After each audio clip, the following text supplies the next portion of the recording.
majina naitwa Asha Isufu, ni mfanyabiashara za samaki Mbugani. Amegusia msichochewe na watu wengine kuhusu muipende nchi yetu na muipende Tanzania yetu.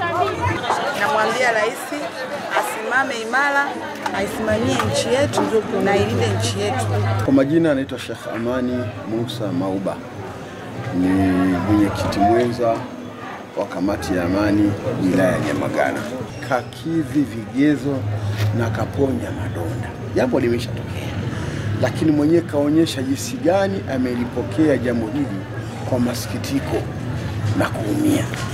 Sisi tunampongeza sana rais, sana. Kweli yuko sahihi kukaa pamoja na vyama vingi, na sisi ndio tulikuwa tunahitaji vyama vingi viwepo, sio tu tujikite kwenye chama kimoja, hapana. Kwa hiyo hilo kweli nimemsupport na mimi pia.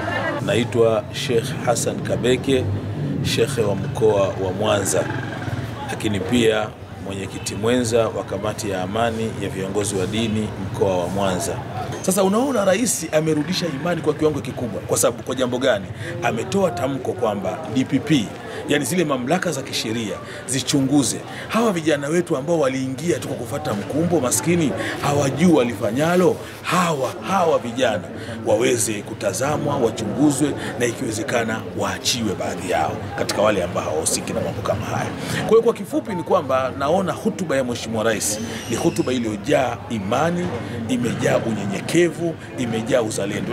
Kwa jina naitwa Ustadhi Twaha Bakari Utali, ni mwenyekiti wa halmashauri BAKWATA mkoa wa Mwanza, lakini yale aliyoyazungumza ilikuwa ni katika kuionyesha Tanzania ambayo inakuja sasa badala ya ile ambayo alikuwa yeye anaiongoza, kutuonyesha mipango yake ya baadaye, kutuonyesha mbinu za baadaye, miundombinu.